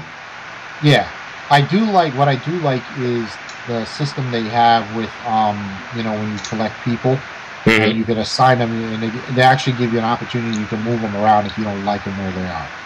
So I do like that. If somebody has higher skills in a certain area, you can spend a little time in there, and that's Mhm. I like that. That's pretty cool. You can actually move them around. The base development. Yeah, and Resources and all that kind of stuff, yeah. I've actually gotten gear a little faster that I wanted by moving some folks around. Right. And that's the purpose. Yeah. That's perks, right? So if you're playing it and the game is auto picking it for you, you should if you scoop up like 10, 15 guys, go check it out and see if you can make it a little better.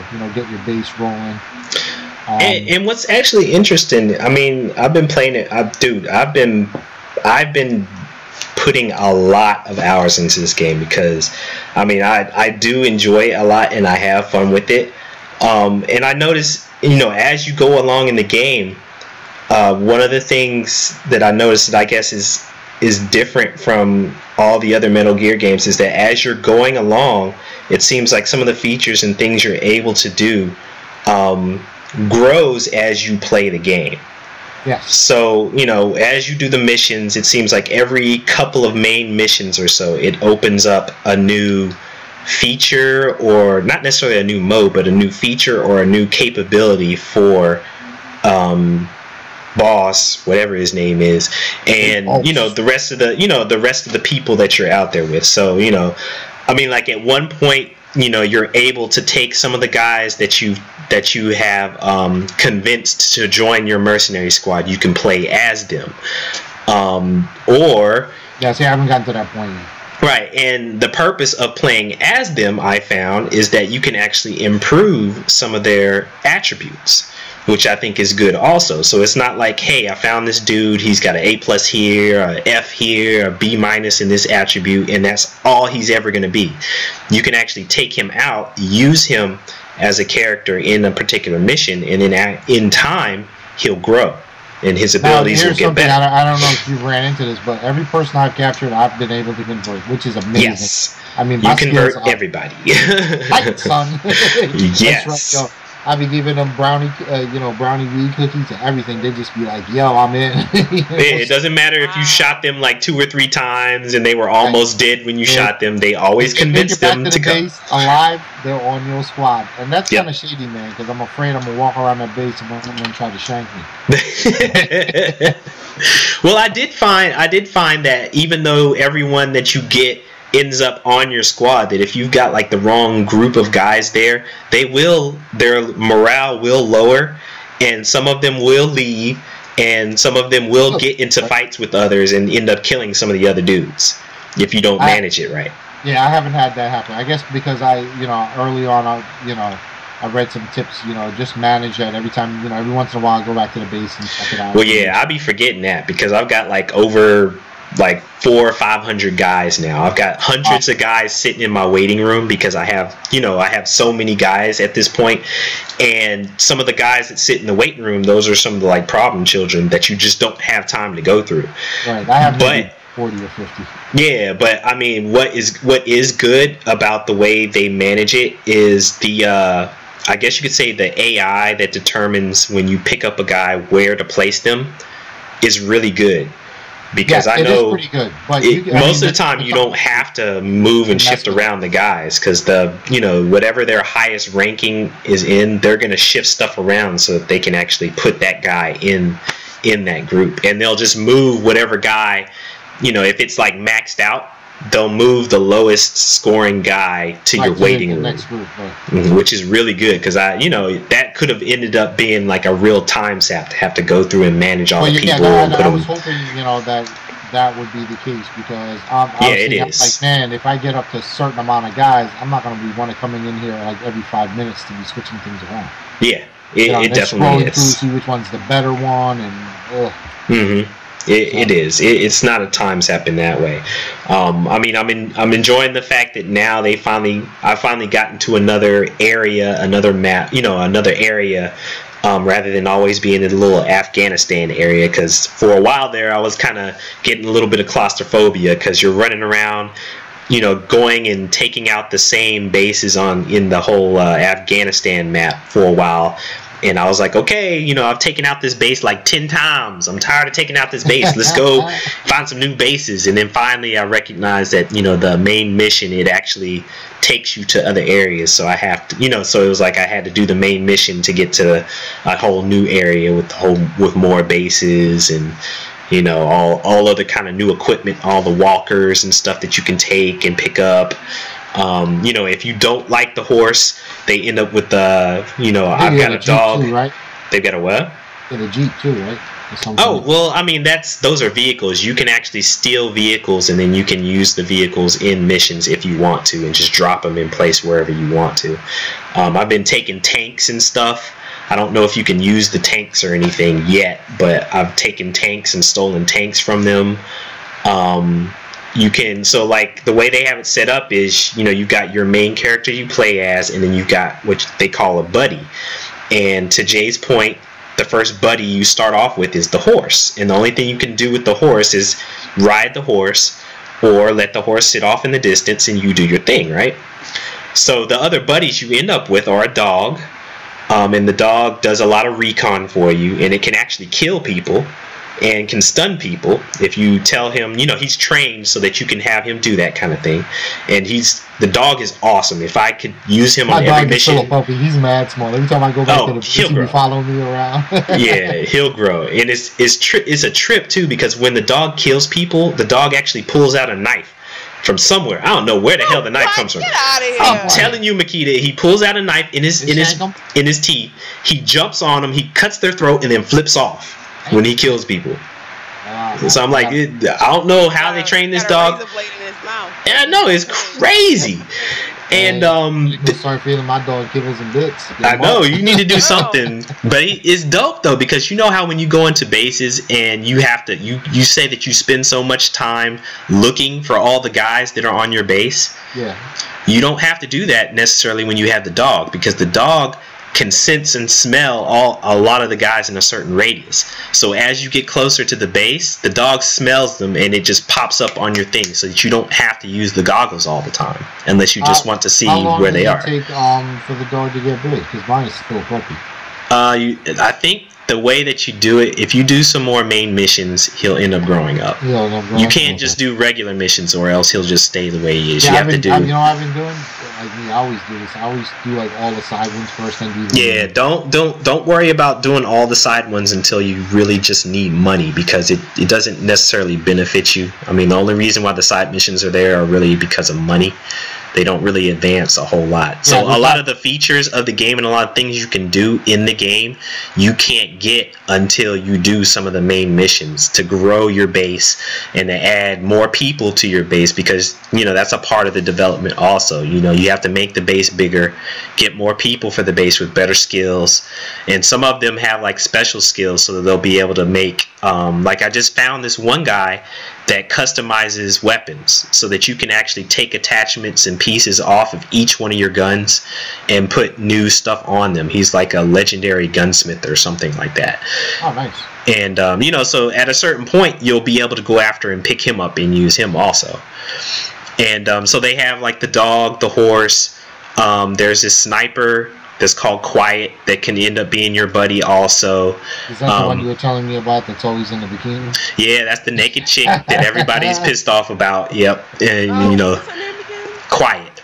Yeah, we looked that up. Is her name really Quiet? Yes, in the game her name is Quiet. Yeah, oh yeah, the one who's like not really dressed for anything.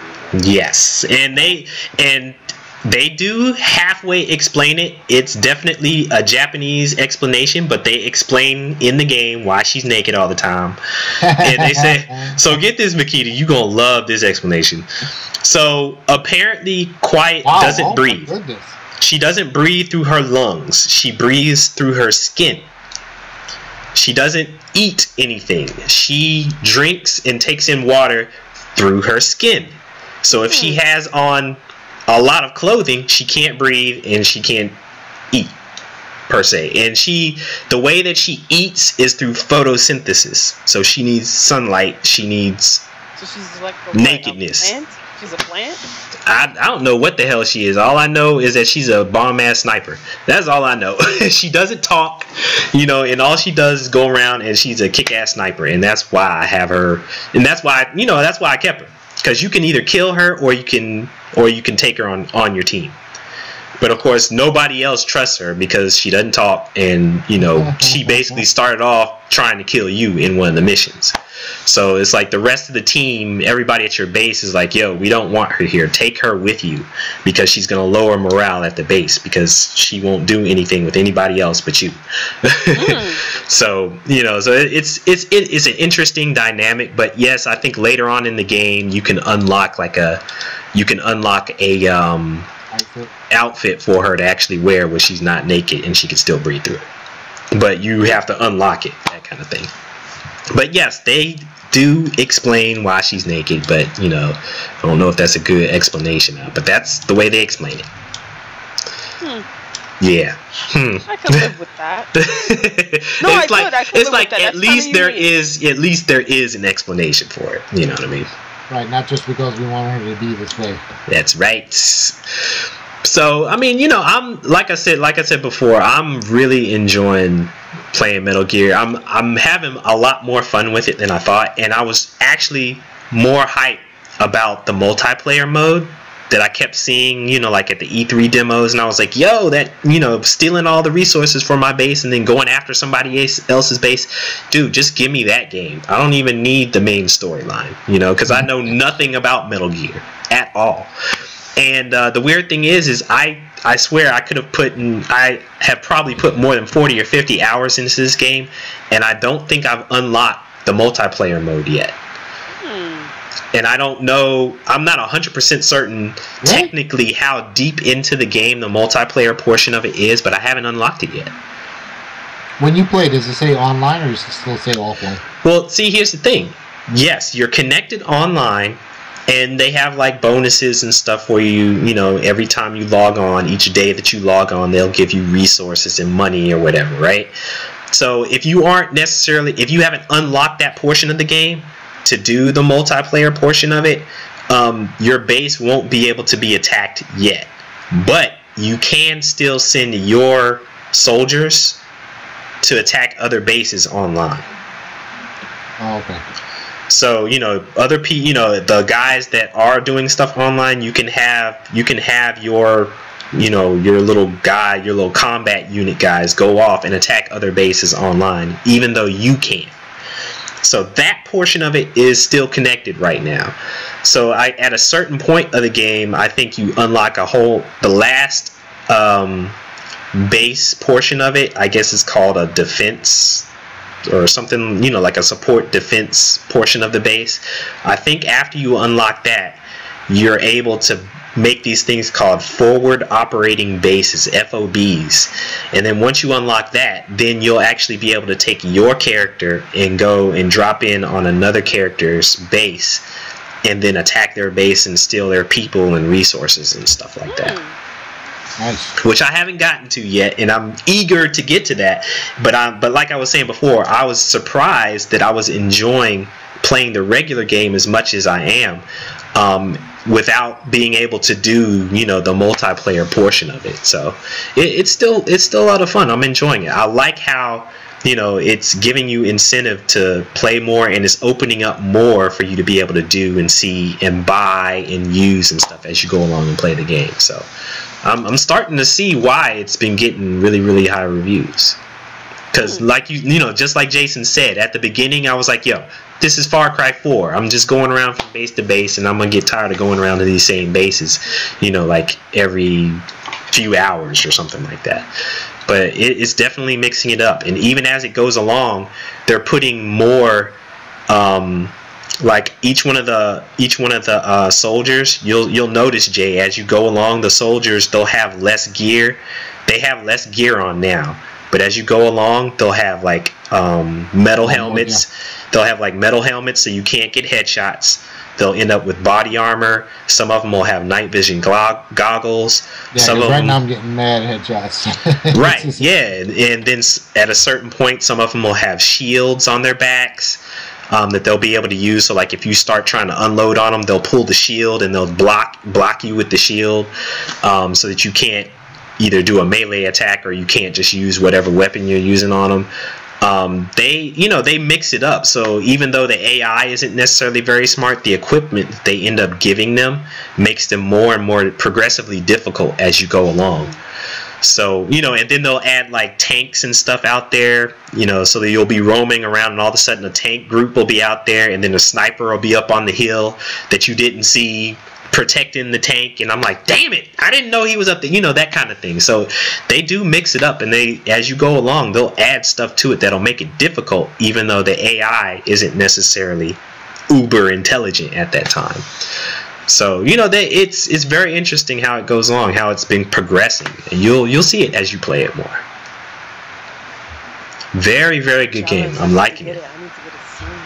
Yes, and I'm loving that the cutscenes. I'm loving the cutscenes too. I didn't know. Yeah, she's had it for a minute. Yo, I've been had her PS4. I got what is BJ? It's been like a month, a little over a month. Yeah, a little bit over a month. I don't think I've been on the show for about a month. Yeah, that's about right. Yeah, Jay has been on for a while. The week before vacation, I was out because I had to work. Then I was out that week. Then the following week I had to work again, and then last week, that's 4 weeks. I've been out for like a month. Yeah. Yeah, so yeah, when he left, that was about when you did it. Dirty helmet. Okay, I'm gonna see you. It's too funny. But yes, that is Metal Gear. That is Metal Gear. And before we go here, I did promise I was gonna say a little bit about the game that we kind of started off with, the Armello game.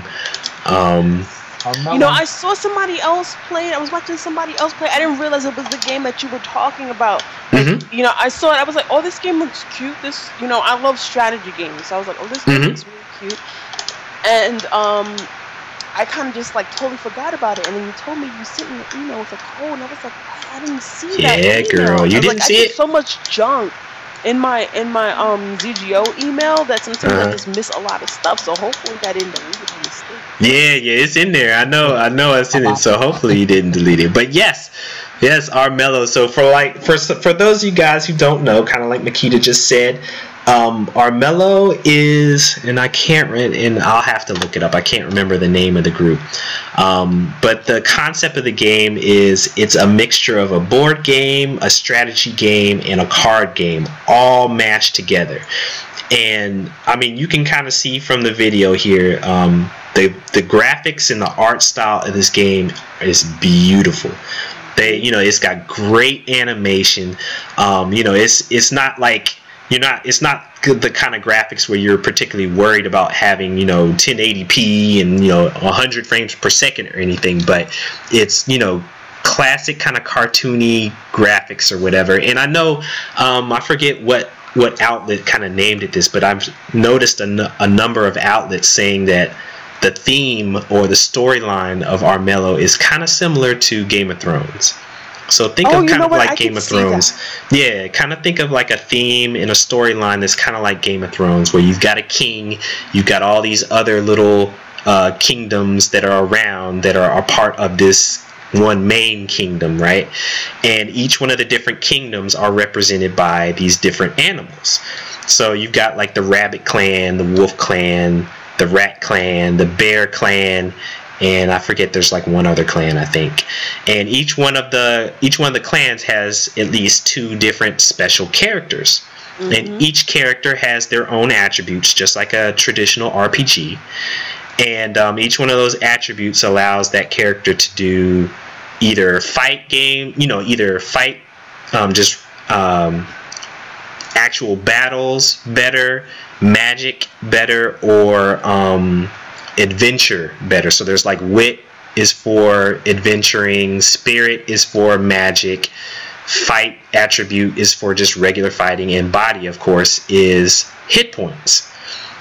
So you've got your and I hope the little video here will get to the actual game map so you can see them, so you can see the map that you actually start on. But the concept is the king is this big lion, and he's in a castle in the center of the map. All the other characters that are playing at the time are all in like a circle. So the king is in the middle, and all the other characters are on the outlying portion of the map, right? And each one of the, I guess you'd say, panels on the board are hexagons. So you can go around and go in different, and each one of the tiles that you go on have different attributes as well. So you've got just regular plains, you've got mountains, you've got swamps, and then you've got like these dungeon areas and these Stonehenge areas, and you've got regular towns, as you see in the video. It's moving around a little bit, right? And as you go around, the king is poisoned by this darkness or something like that. Yes, darkness. So progressively the king is dying. Number one, he's dying, and number two, he's being influenced by whatever this darkness is. So each turn that progresses, he gets weaker and he gets more, mad, I guess you could say, right? And the 3 ways that you can beat or win the game is you either kill the king, you cure the king, or you become, you have the most prestige when the king dies, that they just give you the throne. So you're competing against all the other characters to do one of those 3 things. So you can kill the king, which is extremely hard to do. Every time I played, the person that I tried to attack the king ended up dying. They ended up killing each other.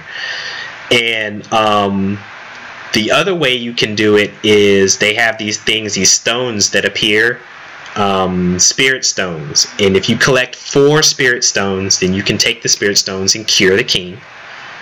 And then as you go along, and like I was saying before, the king is like poisoned, and his mind is poisoned, so he starts placing stuff on the map that actually become traps and stuff that you have to defeat in order to move around the map. And as time goes along, he starts placing more and more of these traps all along the map. And then occasionally you see the little spirit stone that appeared right there on the video.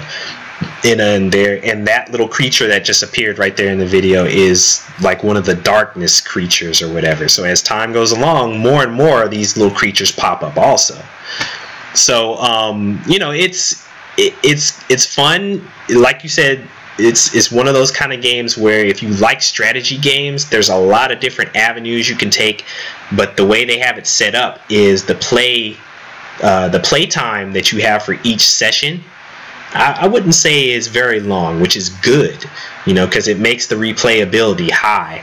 That each game session I think is probably taking me maybe 20 or 30 minutes or so, but it's a lot of fun. It's just like a regular board game. You have action points, you roll dice to determine whether or not you defended or attacked or achieved something whenever they do adventures between the characters. So, and it's progressive also.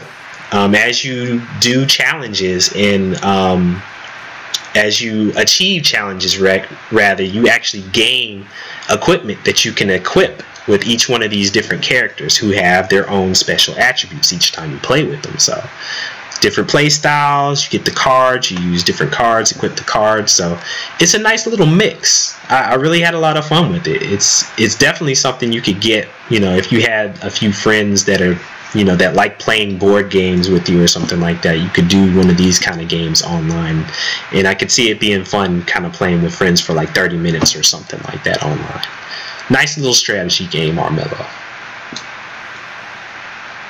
Nice. Yeah, I'm definitely looking forward to playing that game because I just finished playing this game called I think it's called Fox and Flop. And, Fox and Flop. Let's see, I gotta look that one up. Look for it on Steam. The best way I could describe this game is as if Dr. Seuss decided to make a morbid version of Chinese checkers. That is the best way. Yeah. Basically what the game is, there's a narrator who's telling a story about how all these animals, like forest animals or whatever, they're sophisticated. And they have this ball, right? And you know, they're dancing around, and the way that they move is they can't move back. They can only move forward and side to side. And what happens is the foxes, they come in, and you have to either play the fox or play the flop. The fox, obviously, he comes in and he wants to eat whoever's in the ballroom. At first, nobody knows who the hell the fox is, but you have to move in a kind of stealthy way where nobody will find out that there's a fox at first. But then it becomes very clear that something the fuck is up, and people are dying, and we need to get out. So you play the fox at first, but the reason why I say it's Chinese checkers because I got a picture up here for you. Yes, that's it. You see the way that the board is positioned. It looks kind of like a Chinese checker board. I mean, it's like in a cross, but you know, it's weird. The only way that you can eat the other animals, is if there's a space. So let's say that guy in the middle decides to move to the next one, the next circle down, and then you move forward. You have to jump behind that character in order to eat them. And then, you know, as you move forward, sometimes, you know, the computer you can trick the computer, kind of like scare it, and then you can eat more than one character at the same time because you're like hopping just like checkers. Over them. Yeah, exactly. But the Dr. Seuss part is because the narrator tells the story in a rhyming form, just like a Dr. Seuss book. As you're playing? Really amusing, yes. It's actually extremely amusing. And the story is great. The story is great. It's the only thing I could say about this game is that the story mode is like really short. Because I played it for maybe like 2 hours. Because when it comes to strategy games, I kind of focus on it and I obsess about it. But I beat the game in about 2 hours, and it's very challenging. I think you would like it. I think you would like it, BJ. If you like chess, if you like strategy games in general, but especially if you like chess, or if you had a fun time playing Chinese checkers or checkers as a kid, this is definitely the game for you. Especially, it gets a little harder, especially when you have to control $1.99. Wow. Yeah. Shoot, I could get in there. Yeah. No, it's you know, it's one of those games you're like, you know what? I'm bored. Let me play this game, and then you end up getting entranced by it. Like, okay, I need to figure out how to get this. And a few hours in, you're like, oh wow. Yeah, exactly. Because I played it right before I had to get ready for the show, and I was like, yeah, I need to get ready for the show. I need to jump up this, and I ended up beating it. But Yeah, I mean, I would definitely recommend that as a buffer game for anybody. It's a good little gem. I'd say